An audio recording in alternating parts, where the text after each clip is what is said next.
नमस्कार दोस्तों, स्वागत है आप सभी का हमारे और आपके अपने YouTube चैनल मैथ्स टॉपिक में।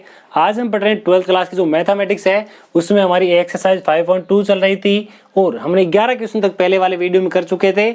आज हम अपने इस वीडियो में देखने वाले क्वेश्चन नंबर 12 और क्वेश्चन नंबर 13। क्वेश्चन नंबर 12 इस प्रकार का दिया हुआ है, यदि मैट्रिक्स ए इस प्रकार का दिया है तो पहले हमें ज्ञात करना है ए इनवर्स। पहले किसकी वैल्यू बतानी है?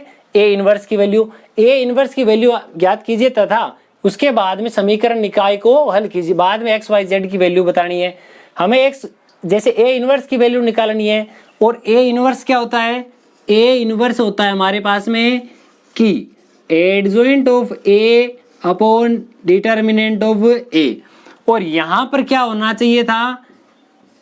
जो हमारे पास डिटर्मिनेंट ऑफ ए है वह होना चाहिए नॉट इक्वल 0, यानी उसकी वैल्यू जो है वह कभी भी 0 के बराबर नहीं होनी चाहिए। तो देखिए, सबसे पहले मैं वैल्यू निकालता हूं डिटर्मिनेंट ऑफ ए की। तो मैं मैट्रिक्स को डिटर्मिनेंट में चेंज कर देता हूं, तो मेरे पास में आ जाएगा डिटर्मिनेंट ऑफ ए बराबर 1 2 0 -2 1 एंड -2 0 3 एंड 1।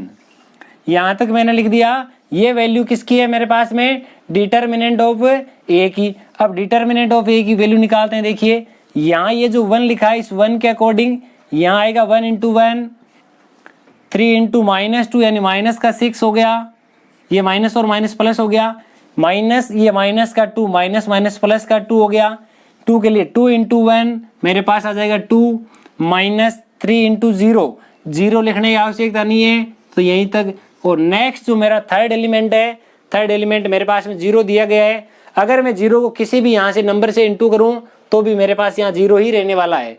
अब देखिए, मेरे पास यहाँ आ जाएगा 6 + 1 = 7 प्लस 2 × 2, ये हो गया मेरे पास 4। इन दोनों को ऐड करने पर मेरे पास आ रहा है कितना? 11। This value is not equal 0। ये वैल्यू जो हमारे पास में आई है वे बराबर किसके नहीं है? 0 के बराबर नहीं है। अगर 0 के बराबर नहीं है तो हम क्या कह सकते हैं? इसलिए ए इनवर्स जो है, उस ए इनवर्स का क्या है? अस्तित्व है। यानी हम कह सकते हैं कि हमारे पास जो ए इनवर्स है वह ए इनवर्स जो है एग्जिस्ट करता है। अगर ए इनवर्स एग्जिस्ट करता है तो अब मुझे क्या चाहिए? अब मुझे वैल्यू चाहिए एडजॉइंट ऑफ ए।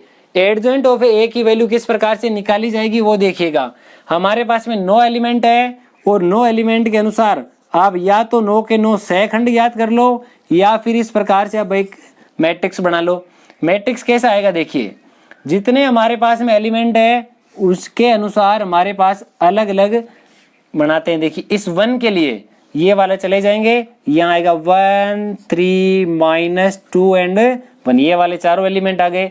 दूसरे वाला होता है हमारे पास नेगेटिव, यानी माइनस का होता है, उसके लिए ये वाला रो और ये वाला कॉलम नहीं आएगा। यहाँ लिखा है 2 3 0 एंड 1। थर्ड हमारे पास में जो एलिमेंट है वो थर्ड एलिमेंट कुछ इस प्रकार का है कि ये वाला थर्ड, इसके लिए 2 1 0 -2 2 1 0 एंड -2। फर्स्ट रो के मैंने 3 एलिमेंट दे, तीनों के तीनों एलिमेंट के अनुसार मैंने डिटर्मिनेंट बना दिए 3 छोटे छोटे। अब मैं आगे क्या करता हूँ? देखिए, सेकंड रो पे आ जाते हैं। सेकंड रो का जो मेरे पास फर्स्ट एलिमेंट है वो नेगेटिव होता है, सेकंड होता है वो होता है पॉजिटिव, और थर्ड जो होता है वो वापस से किसका होता है? नेगेटिव होता है। इसकी बात करता हूं तो इसके लिए हो जाएगा, देखिए 2 0 माइनस का 2 एंड 0 -2 एंड 1 -2 और 1। सेकंड वाला प्लस का, इसके लिए चारों कॉर्नर 1 0 0 1, ये वाला बच गया। इसके लिए हो जाएगा 1 -2 1 और -2 2 और 0 0 और माइनस का 2। अब हमारे पास में जो थर्ड रो बच गई, उस थर्ड रो के मेरे पास 3 एलिमेंट है। तीनों एलिमेंटों में फर्स्ट एलिमेंट और लास्ट एलिमेंट प्लस के होते हैं, बीच वाला माइनस का होता है। तो देखिएगा, मैं इसकी बात अगर करूं तो मेरे पास ये वाले आ जाएंगे, ये -2 एंड 0, यहाँ लिखा है 1, यहाँ लिखा है 3, ये आ गया। बीच वाले की अगर बात करूं तो ये वाला और ये वाला लिखना नहीं है। यहाँ मेरे पास 1, यहाँ मेरे पास 0 2 और 3 2 एंड 3। थर्ड एलिमेंट की बात करूं तो इसके लिए हो जाएगा 1 2 2 1 1 2 -2 और 1। इस प्रकार से मैंने जो है एडजॉइंट ऑफ ए के लिए मैट्रिक्स बना दिया। और यहाँ से जो मैट्रिक्स आएगा निकल करके, उस मैट्रिक्स का मुझे क्या ज्ञात करना है? लास्ट में मुझे उसका निकालना है ट्रांसपोज। इसका जो ट्रांसपोज आएगा वह वैल्यू होगी किसकी, एडजॉइंट ऑफ ए की। तो देखिए हम निकालते हैं एडजॉइंट ऑफ ए, यहाँ पे आ जाएगा adjoint of A is equal to कितना आता है 1 इंटू 1 मेरे पास आ गया 1 माइनस 3 इंटू 2 माइनस 6 और ये मेरे पास माइनस का पहले से है, ये माइनस माइनस हो गया मेरे पास प्लस का साइन। अब देखिएगा -2 इंटू 1 यानी मेरे पास आ गया माइनस का 2, ये माइनस का 2 है और ये वाला देखिए 2 इंटू 0, इसमें से 0 घटाएंगे तो सेम संख्या आएगी, बाहर चिन्ह इसके माइनस का है, ये माइनस और ये माइनस हो जाएगा प्लस का। यहाँ तक हमने कर लिया। अब ये जो तीसरा एलिमेंट है -2 इंटू 3 तो यहाँ मेरे पास आएगा माइनस का 6, आगे लिखा है 1 इंटू 0, 0 लिखने की आवश्यकता है नहीं। अब मैं इन तीनों की बात करता हूँ तो यहाँ लिखा है 2 इंटू 1 2, -3 इंटू 0 0 और यहाँ बाहर चिन्ह माइनस का इसलिए ये आ जाएगा माइनस का। 1 इंटू 1 मेरे पास आ गया ओनली 1, घटाना क्या है 0। आगे देखिए 3 इंटू 1 मेरे पास में आ गया 3, 2 इंटू 0 यानी 0 और इस माइनस की वजह से मेरे पास आ जाएगा माइनस का चिन्ह। अब देखिए हमारे पास में जो थर्ड कॉलम बचा है, इस थर्ड कॉलम के मेरे पास ये वाले एलिमेंट क्या कुछ आते हैं, देखिए 2 इंटू -2 यानी माइनस का 4 और ये वाला तो 0 है। यहाँ देखिए -2 इंटू 1 यानी माइनस का 2, ये वाला 0 और ये माइनस का माइनस माइनस चिन्ह हो गया प्लस का। 1 इंटू 1 ये 1, 2 इंटू 2 माइनस का 4 और ये पहले से माइनस का माइनस माइनस मेरे पास आ गया प्लस का 4। बाद में इसका क्या करना है, ट्रांसपोज करना है। अब हमारे पास में जो भी वैल्यू निकल के आई है उस वैल्यू को मैं क्या लिख सकता हूँ, देखिए मेरे पास में आ जाएगा adjoint of A is equal to, मेरे पास यहाँ से ये जो मैट्रिक्स है या मैट्रिक्स को मैं यहाँ ऐड भी कर लेता हूँ और के साथ एक काम और कर लेते हैं, वह कौन सा, इसका ट्रांसपोज निकाल लेते हैं। इसका जो फर्स्ट रो है उसको फर्स्ट कॉलम बना लेता हूँ। 6 + 1 इज इक्वल टू 7, यहाँ लिखा है मेरे पास -2, यहाँ मेरे पास माइनस का 4, ये फर्स्ट रो फर्स्ट कॉलम बन गया। यहाँ देखिए ये 2, यहाँ 1 और ये मेरे पास 2, यहाँ मेरे पास माइनस का 6, यहाँ माइनस का 3, 4 1 5। ये जो वैल्यू आई है मेरे पास में एडजॉइंट ऑफ ए की वैल्यू आई है। मुझे किसकी वैल्यू निकालनी थी, ए इनवर्स की वैल्यू निकालनी थी और ए इनवर्स की जो वैल्यू होती है वह होती है 1 अपॉन डिटर्मिनेंट ऑफ ए और डिटर्मिनेंट ऑफ ए की वैल्यू हमने निकाली थी 11, तो ये आ गया 11। अंदर देखिएगा ये मेरे पास में वैल्यू जो किसकी आएगी, अब एडजॉइंट ऑफ ए की वैल्यू तो 7 -2 -4, यह आ जाएगा 2 1 2 -6 -3 ये प्लस का 5। यह जो मान आया हमारे पास में, ये मान किसका आ गया, ये मान आ गया हमारे पास में ए इनवर्स का। हमें प्रश्न में पूछा था सबसे पहले किसका मान ज्ञात करना है, ए इनवर्स का। ए इनवर्स का मान जैसे ही हमारे पास में आ जाता है उसके बाद में हमें बोला गया था इन तीनों इक्वेशन को, इन तीनों समीकरणों को हल करना है। तो देखिए अब आगे हम इन तीनों समीकरणों को किस प्रकार से हल करते हैं वो देखिएगा। हमारे पास 3 समीकरण है, तीनों से x y और z का मान ज्ञात करना है। अब देखिए ये जो तीनों इक्वेशन है, इन तीनों समीकरणों को पहले मैं क्या करता हूं, मैट्रिक्स के रूप में लिख लेता हूं और जैसे इनको मैट्रिक्स के रूप में लिखा जाएगा तो यहाँ ऐसा आ जाएगा। देखिए पहला जो मैट्रिक्स होता है वह मैट्रिक्स क्या होता है, जैसा आप जानते ही होंगे, इसमें लिखते हैं x y और z तीनों के कोफिशिएंट। x का कोफिशिएंट यहाँ लिखा है ओनली 1, y का लिखा है माइनस का 2, z इसमें है नहीं इसलिए 0। उसके बाद में अगर देखा जाए तो हमारे पास में यहाँ क्या आएगा, तो सेकंड इक्वेशन इसके अनुसार 2 1 एंड 3। थर्ड इक्वेशन के अनुसार यहाँ x का कोफिशिएंट 0, y का -2 और z का 1 और इसके यहाँ गुणा में क्या आता है हमारे पास में, यह आएगा x, यहाँ आएगा y और यहाँ आएगा z इज इक्वल टू, और राइट हैंड साइड में हमारे पास में वह वैल्यू आती है जो इन तीनों समीकरणों के अचर मान होते हैं यानी कांस्टेंट वैल्यू होती है। 8, ये वाला 10, ये वाला 8 और ये वाला 7। यहाँ तक आ चुके हैं। ये वाला तो वही मान है जो हमारे पास में a शुरुआत में दिया गया था, ये वाला a, इसको मैं मान लेता हूँ x और ये वाला जो मैट्रिक्स था इसको क्या नाम देते हैं, b। अगर इस प्रकार से दिया गया हो, जब हम मैट्रिक्स फॉर्म में लिख करके हल कर रहे हैं ax बराबर b, तो हमारे पास में x जो आता है उसकी वैल्यू हमने प्रूव की थी कि वह वैल्यू क्या होती है, a इनवर्स इंटू b।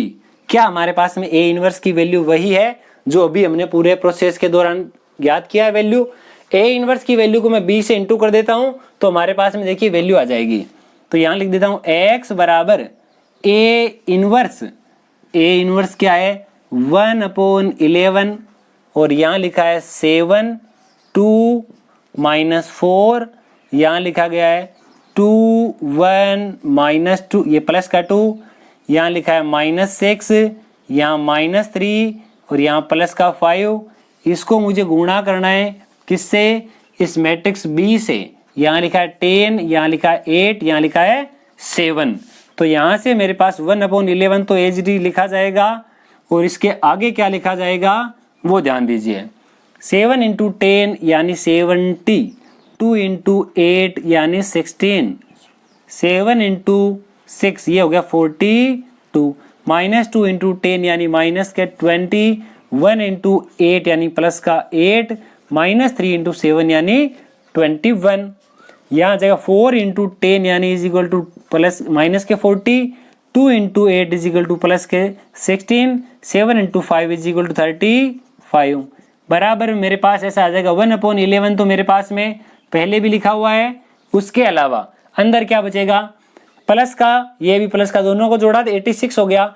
86 में से जैसे ये घटाएंगे मेरे पास में आ जाएगा 44। अब देखिए यहाँ पर ये मेरे पास 21 माइनस का, ये भी 20 माइनस का, दोनों को ऐड किया, ये हो गया 41 तो है मेरे पास माइनस का और प्लस का 8, यहाँ आ जाएगा मेरे पास माइनस का 33। थर्ड जो एलिमेंट है उसमें देखिए 35, ये 41, ये 51 जो मेरे पास में है वो तो मेरे पास में प्लस का है, जबकि माइनस का कितना है -40, तो यहाँ बचेगा मेरे पास 11। ठीक है, ये वैल्यू किसके बराबर आ रही है, x के, और x की जगह मैं लिख सकता हूँ x y और z। ये मैंने मैट्रिक्स लिख दिया x y और z के रूप में। ये 1/11 इसको अंदर मल्टीप्लाई कर देता हूँ, 44/11 ये हो जाएगा मेरे पास 4, 33/11 ये हो जाएगा मेरे पास -3, यहाँ हो जाएगा प्लस का 1। ये हमारे पास में दो जो मैट्रिक्स आए हैं दोनों एक दूसरे के इक्वल है। इन दोनों का मैं कंपैरिजन कर देता हूँ, इन दोनों की तुलना अगर करेंगे तो हमारे पास में आ जाएगा x is equal two plus का 4, ये इसके बराबर में लिखा हुआ है। सेकंड जो है मेरे पास y का मान आ जाएगा मेरे पास -3, और जो z है उस z की वैल्यू आ गई मेरे पास प्लस का 1। इस प्रकार से हमने x, y और z तीनों के मान निकाल लिए हैं। हमें पूछा था पहले तो इसका a इनवर्स निकालो, a इनवर्स निकालने के बाद में समीकरणों को हल करो। हमने समीकरणों को हल कर लिया, x, y और z तीनों के मान आ चुके हैं। ये हमारा क्वेश्चन कंप्लीट हुआ। अब इससे नेक्स्ट जो क्वेश्चन है हमारा क्वेश्चन ये है हमारा आज का क्वेश्चन नंबर 13। क्वेश्चन नंबर 13 में हमें दिया गया है दो मैट्रिक्स है, इन दोनों मैट्रिक्स का हमें सबसे पहले गुणा करना है और गुणा करने के बाद में जो हमारे पास गुणनफल आएगा उसकी सहायता से निम्न दिए गए समीकरण निकाय को हल करो। सबसे पहले जैसे हम दोनों को गुणा करेंगे तो मैंने देखिए इनको लिख दिया गुणा में। मैट्रिक्स ए, पहले को मैंने मैट्रिक्स ए मान लिया, दूसरे को बी मान लिया।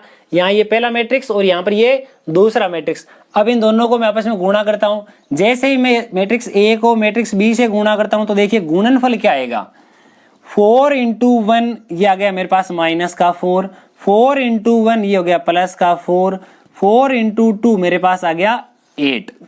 फर्स्ट रो का फर्स्ट कॉलम के साथ मैंने गुणा कर दिया।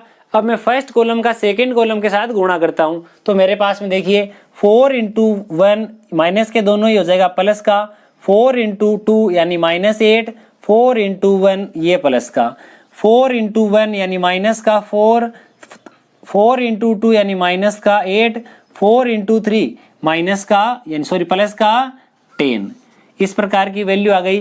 प्लस का 12 है, -12 है 0, ये प्लस का 8 माइनस का 8 0, यहाँ पर +4 -4 0, यहाँ पर केवल 8 बचा है, इसके अलावा सारे 0 आए हुए। देखिएगा सेकेंड रो यानी -7 × 1 यानी माइनस का 7, 1 × 1 ये प्लस का 1, 3 × 2 प्लस का 6, +6 +1 7 हो गए, 7 और 7 0, -7 × -1 7, 1 × 2 -2। यहाँ देखिएगा यहाँ पर मेरे पास में क्या वैल्यू आ रही है, यहाँ पर तो मैंने लिखा था 7 × -1, दोनों माइनस के थे इसलिए मेरे पास हो गया प्लस का 1। दूसरे नंबर में जैसे मैं लिखूंगा 1 × 2 मेरे पास में कितना आया, ये वाला मेरे पास आ गया 2। इसके बाद में अब मुझे इस 3 को गुणा करना है 1 से, तो मेरे पास में यहाँ आ जाएगा कितना प्लस का 3। 7 + 3 यानी 10, 10 - 2 यानी यहाँ पर भी 8 बचा था, यहाँ पर भी 8 हो जाएगा। अब मैं क्या करता हूँ देखिए, -7 × 1 यानी -7, 1 × -2 यानी -2, 3 × 3 यानी ये हो गया मेरे पास 9 प्लस का और 9 माइनस का, ये भी 0। अब यहाँ आ जाते हैं, 5 × 1 यानी कि 5, -3 × 1 तो माइनस का 3, -1 × -2 -5 + 5 0, 5 × -1 तो माइनस का 5, -3 × -2 प्लस का 6, -1 × +1 तो माइनस का 6, प्लस का 6 और माइनस का भी 6, 0 हो गया।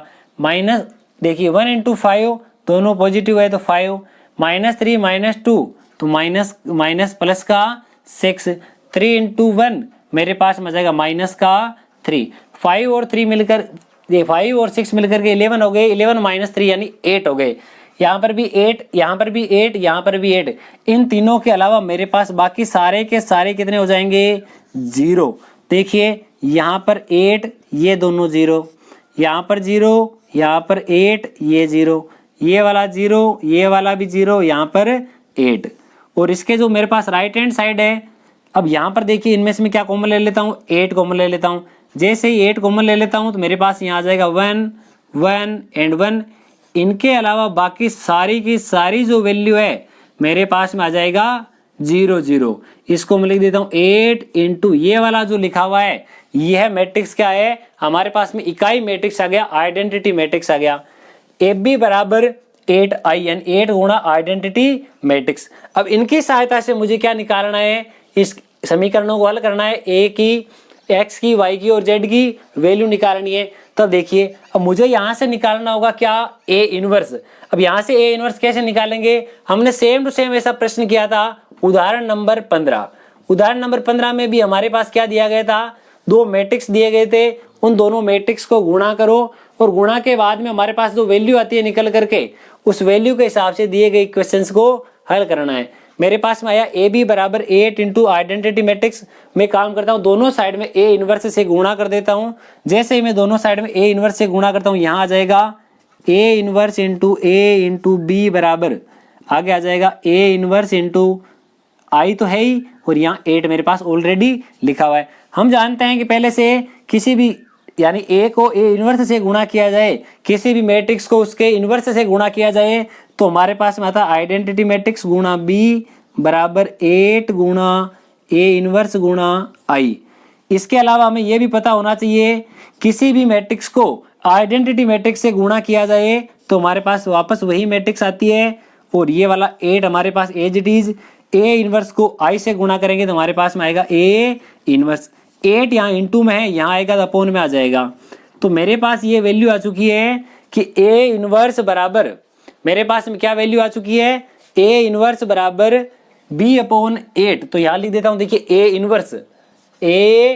इनवर्स बराबर 1/8, तो मैं बाहर ले लेता हूँ, ये 1/8 हो जाएगा, और ब्रैकेट में B किसको माना था आपने, B माना था आपने दोनों में से किसी एक को। ये वाला मैं मान लेता हूँ, ये वाला क्या था, B था। इसकी जगह मैं लिख देता हूँ, देखिए यहाँ लिखा है 1, 1 एंड 2, और यहाँ लिखा गया है मेरे पास -1, -2 और 1। यहाँ लिखा है 1, -2 और प्लस का 3। ये मेरे पास में आ गई वैल्यू किसकी, A इनवर्स की। यह वैल्यू किसकी आ चुकी है, A इनवर्स की वैल्यू आ चुकी है। अब देखिए हमारे पास में जो 3 समीकरण है, इन तीनों समीकरणों को मैं मैट्रिक्स रूप में लिख देता हूँ। पहले वाली जो मैट्रिक्स है, पहले वाली जो समीकरण है, उसके हिसाब से हमारे पास में कौन सा मैट्रिक्स बनता है वो देखिएगा। यहाँ पर x का गुणांक है मेरे पास प्लस का 1, y का गुणांक है मेरे पास माइनस का 1 और z का गुणांक है प्लस का 1। ये जो तीनों के तीनों किसके गुणांक है, x के। दूसरे वाला जो है, इसमें x का गुणांक 1 है, y का मेरे पास माइनस का 2 है, और z जो है उसका भी माइनस का 2 है। यहाँ तक मैंने लिख दिया, ये मैंने दूसरा वाला भी लिख दिया। तीसरे वाला जो है उसके हिसाब से लिखते हैं, x का कोफिशिएंट, ये y का कोफिशिएंट और ये z का। अब उसके बराबर जो राइट हैंड साइड है, राइट हैंड साइड में आती है अचर मान। पहले के लिए अचर मान मेरे पास लिखा हुआ है 4, दूसरे के लिए लिखा हुआ है प्लस का 9, तीसरे के लिए लिखा प्लस का 1। हमने जितने भी इस प्रकार के प्रश्न किए उनको माना ए एक्स बराबर बी, यहाँ ए भी माना हुआ है, बी भी माना हुआ है, यानी हमारे पास में ये जो मैट्रिक्स आता है इसको कुछ भी नाम दे दो, चाहे क्यू है, क्या है क्यू। यहाँ से x की जो वैल्यू आएगी वह आ जाएगी ए इनवर्स, ये वाला तो a का मान, ए इनवर्स को मैं किससे गुणा कर देता हूँ, q से, किससे गुणा कर देता हूँ, q से। हमारे पास में जो कांस्टेंट वैल्यू होती है उससे गुणा करना होता है x, तो यहाँ लिख देता हूँ x बराबर ए इनवर्स है 1/8, यहाँ मैट्रिक्स लिखा है, ये वाला मैट्रिक्स लिख देता हूँ 1 1 एंड 2, यहाँ लिखा है -1 -2 और 1, यहाँ लिख दिया 1 -2 और 3। इसको मुझे गुणा करना है किससे, इस वाली मैट्रिक्स से 4 9 एंड 1। अब इन दोनों को गुणा कर देते हैं, देखिए 1/8 और अंदर क्या आएगा 4 × 1 तो प्लस का 4, -1 × 9 तो माइनस का 9, 1 × 1 यानी प्लस का 1। इस प्रकार की वैल्यू आ रही है। और अगर आप चाहें तो साथ साथ ऐसा भी लिख सकते हैं कि यहाँ देखिए मेरे पास में प्लस का 4 प्लस का 1 यानी प्लस का 5 माइनस का 4 है, तो इसकी जगह आ जाएगा माइनस का 4। दूसरा देखते हैं 1 × 4 यानी कि 4, -2 × 9 तो माइनस का 18, -2 × 1 तो माइनस का 2, -2 -18 माइनस के 20 और प्लस का 4, तो यहाँ आएगा मेरे पास माइनस का 16। थर्ड के अनुसार 4 × 2 यानी 8, 1 × 9 यानी कि 9, 3 × 1 यानी कि 3। अब इन तीनों को ऐड कर लेते हैं, 9 एंड 8 17 प्लस 3 20, यहाँ मेरे पास में क्या आ गया 20।